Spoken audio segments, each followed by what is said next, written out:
Maithili Thakur BJP join कर ली है और अब चर्चा है कि बीजेपी के तरफ से चुनाव भी लड़ेगी। ऐसे में नेहा सिंह राठौर का थोड़ा ये भी बयान सुन लीजिए। बिहार का चुनाव करीब आते ही बिहार के सभी गायक गायिकाओं को विधायक बनने की तलब लगने लगी है। सबको टिकट चाहिए। कुछ लोगों को गरीबों की लाठी बनना है और बिहार को बदल देना है। कुछ लोगों को मोदी जी में भगवान दिखने लगा है, लेकिन बिहार को बदले बिना ये भी नहीं मानेंगे। ये सब पलायन जरूर रोक देंगे। वाह भाई वाह। बिहार पिछले तमाम सालों से अपराध और भ्रष्टाचार में डूबा हुआ है। हर साल जहरीली शराब से मौतें होनी तय हैं। रोजगार मांगने पर छात्र जानवरों की तरफ पीटे जाते हैं। एग्जाम होने के बाद पेपर आउट होने की खबर आना दस्तूर सा बन गया है। मरीज अस्पतालों के बाहर लाइन में मर जाते हैं और दुर्भाग्य प्रबल हुआ तो अस्पताल का मुंह देखे बिना ही स्वर्ग सिधार जाते हैं। बाकी पुल तो खैर गिरते ही रहते हैं। लेकिन इन तमाम अवसरवादी महत्वाकांक्षी गायकों और गायिकाओं ने कभी भी बिहार के इन बेहद जरूरी मुद्दों पर अपनी जुबान नहीं खोली। यहाँ तक तो गनीमत है, नहीं बोले होंगे भाई।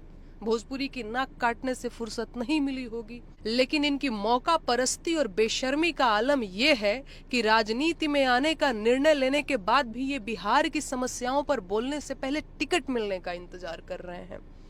क्या ये तमाम भैया जी और दीदी जी लोग बिना टिकट मिले बिहार की समस्याओं पर बात नहीं करेंगे, या अभी पार्टी के एजेंडे के मुताबिक समस्याओं का चयन करेंगे? इन्हें बेरोजगारी और पलायन नहीं दिख रहा है, या लाठी खाते विद्यार्थी नहीं दिख रहे हैं? ये जहरीली शराब से हुई मौतों के बारे में नहीं जानते, या अस्पताल के बाहर मरते मरीजों की खबरें इन तक नहीं पहुंच रही? अब सुनिए सीधी बात, तो सरकारी मंचों की मिठाई खा लीजिए या सरकार की आंखों में आंख डालकर सवाल पूछ लीजिए। चापलूसी और सवाल जवाब एक साथ नहीं हो सकता। जनता गरीब है, बदहाल है, लेकिन मूर्ख नहीं है। उसे आपकी सेवा भावना का भी खूब आभास है और आपकी महत्वाकांक्षा भी उसे बाकायदा मालूम है।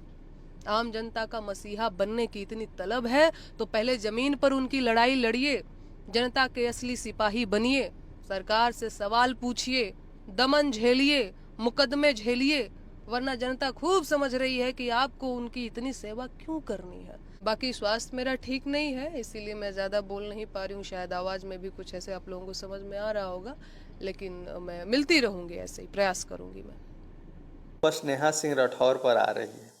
बेचारी इतनी मेहनत करते रही, बीजेपी से सवाल पूछते रही, सत्ता से सवाल पूछते रही, राजद और कांग्रेस को डिफेंड करते करते विपक्ष की भूमिका में आ गई। यहाँ तक कि 2-4 केस भी करवा ली। मामला सुप्रीम कोर्ट तक पहुँच गया। सोशल मीडिया पर ट्रोल होते रही, गालियाँ खाते रही। इसके बावजूद भी नेहा सिंह राठौर को किसी ने घास तक नहीं डाली, ना तो कांग्रेस ने और ना तो राजद ने। मैथिली ठाकुर को टिकट मिलने पर नेहा सिंह राठौर अब यही सोच रही होगी कि किस्मत में लिखल बा लेढ़ा तो कहाँ से मिली पेड़ा।